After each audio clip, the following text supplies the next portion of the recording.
मेरे सपनों में मत आ जाना। ডিরেক্টর প্রশান্ত নীল আসলে মুভি বানান নাকি স্ট্রেট আপ মনস্টার ক্রিয়েট করে ভাই? কেজিএফ আর সালারের পর এবার ড্রাগনের গ্লিমস দেখে একটা জিনিস কিন্তু ক্লিয়ার, এই লোক কমার্শিয়াল সিনেমার ডেফিনেশনটাই চেঞ্জ করে ফেলেছে। মাত্র 4.5 মিনিটের গ্লিমস, কিন্তু প্রতিটা ফ্রেম এমন ভাবে শুট করা হয়েছে মনে হচ্ছিল থিয়েটারের স্ক্রিনে লিটারালি আগুন ছড়াচ্ছে। আর সবচেয়ে ক্রেজি ব্যাপার হলো এখানে ওভার মেকআপ, ফেক গ্ল্যামার বা এক্সট্রা ভিএফএক্স এর উপর ভরসা না করে পুরো র ডার্টি রিয়েলিস্টিক একটা ওয়ার্ল্ড ক্রিয়েট করা হয়েছে, যেটা দেখতে দেখতে আপনার নিজেরই গোজবাম্পস চলে আসবে। গল্পের ব্যাকড্রপটাও কিন্তু ডেঞ্জারাস লেভেলের ইন্টারেস্টিং। চালাকের ইউনিক টি শার্ট গুলো আমাদের নিজস্ব ডিজাইন, তাই একবার শেষ মানেই আর আসবে না। এখনই অর্ডার করুন, লিংক পেয়ে যাবেন কমেন্টে। 1947 সালের ব্রিটিশরা ইন্ডিয়া থেকে চলে যাওয়ার পর তাদের রেখে যাওয়া আফিম আর স্মাগলিং এর সাম্রাজ্য, মানে শুরু থেকেই ক্লিয়ার এই মুভি শুধু অ্যাকশন না, পুরো ক্রাইমের সাম্রাজ্য আর ব্লাডি রেইজ দেখাতে যাচ্ছে।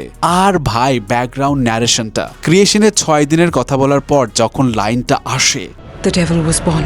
এই মুহূর্তটা পুরো গ্লিমসের ভাইব লিটারালি অন্য লেভেলে উঠে নিয়ে যায়। আর জুনিয়র এনটিআরকে এখানে খুব বেশি দেখানো হয়নি, বাট যতটুকু দেখিয়েছে এনাফ ছিল বোঝানোর জন্য। আর এই লোক স্ক্রিনে আসলে তো পুরো ক্যাওয়াস লাগে। অনেস্টলি বলতে গেলে অনেক জায়গায় পিওর সালার পার্ট 2 ভাইব আসছিল।